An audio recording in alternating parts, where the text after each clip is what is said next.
So people are always asking, why are my offers not getting accepted? Or people never accept my offers. So in this video, I'm going to share with you the 5 biggest mistakes, which is probably why this is happening to you.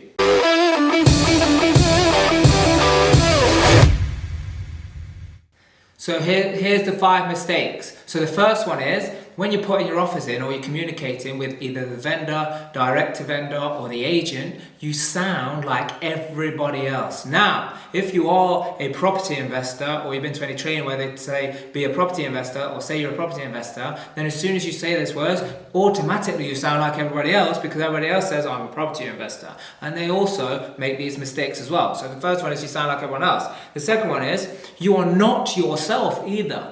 Because I don't know, you beautiful people with awesome personalities, what happens as soon as you go into putting an offer in or any kind of negotiation, what happens is you go into like robot mode, or like your personality turns into like a block of lead. So that's another mistake. You are not yourself. Just be who you really are, not who you think that they want you to be. Just be you. Just be you. It's easy, right? When you're just yourself. And the next thing, big mistake as well, is you're not asking what they want. And I'm not just talking about the vendor, because you might say, oh, what price would they accept? Or maybe you don't even ask that. But what I'm talking about, what about the agent or the person doing the negotiation on your behalf? What do they want?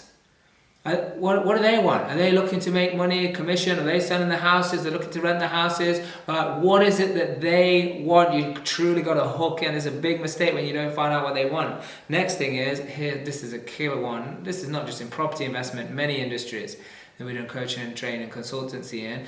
You don't follow up. So you go in, you put your offer in, they say no thank you, and that's it. You don't do any more. You think, oh well, they said no, they're never going to sell the house to me.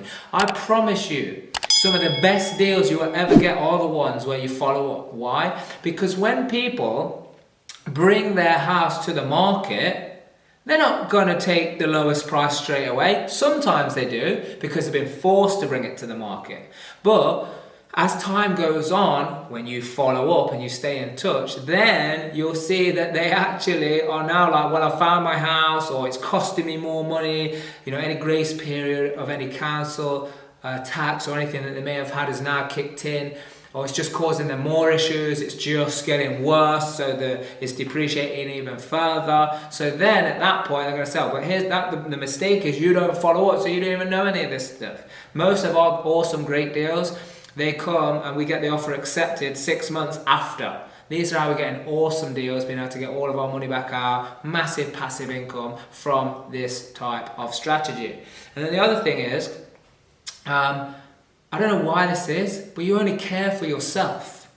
And that comes across because when you're only thinking about that and you're not making it a win-win deal or situation, you just want to hammer them to get it at the lowest price and you just don't care, and you come across like you don't care and say, well, that's my offer, you let me know if they change their mind. And you come across like you're only caring for yourself and your own agenda and the fact that you just want to make money, then that's another mistake. Look, I'm not saying there's anything wrong with making money. Making money is awesome. Money is very important, and money makes life more enjoyable. So I'm saying, yes, do that, but it's got to be a win-win.